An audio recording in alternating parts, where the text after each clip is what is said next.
Hi guys, this is Bell Channel 2018 and welcome back to my vlog. Isa si Christine Hermosa sa mga pinakamagandang aktres sa Pilipinas. Ngunit bukod sa kanya, isa pang kabilang sa listahan ay ang nakatatandang kapatid niya na si Kathleen. Kamakailan lang dumalo si Christine at ang kanyang pamilya sa kasal ng kanyang ate Kathleen at ng non-showbiz partner nitong si Miko Santos. Samantala, silipin natin ang ilang sister moments nila Christine at Kathleen sa kanilang mga Instagram account. Sina Christine at Kathleen ay mga anak ni Maria Alma Hermosa Uriel at Maximilian Orile. Parehas na good looking ang magkapatid na sina Christine at Kathleen. Very supportive sa isa't isa ang magkapatid na sina Christine at Kathleen. Bago maganap ang kasal ni Kathleen, isa si Christine Hermosa sa mga nikisaya sa bridal shower ng kanyang kapatid. Minsan lang nakasama sa isang TV show sina Christine at Kathleen Hermosa. Noong 2017, sabay na napanood sila ni Christine at Kathleen Hermosa sa GMA comedy series na Hi Bahay.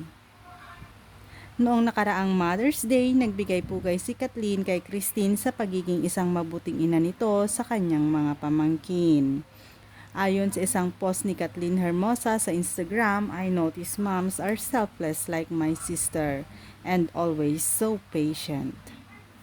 Kahit sa downtimes ng kanilang mga buhay, laging dinadamayan at inaalalayan ni Christine at Kathleen ang isa't isa.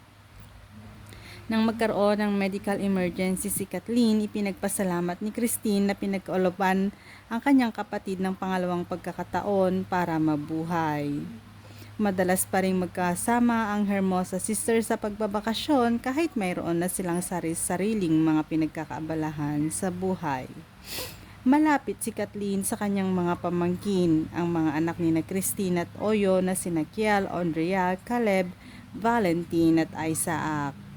Blessing para kay Kathleen Hermosa ang pamilya ng kanyang kapatid na dumating sa buhay niya. Minsang nagbiro si Kathleen sa Instagram, their family adopted me like their own kid. Pang-anim ako and I'm the youngest. Christine Hermosa sa kanyang ate na si Kathleen, I am grateful for having you in my life. Yan po ang kwento ng magkapatid na Christine at Kathleen. Thanks guys for watching and God bless everyone.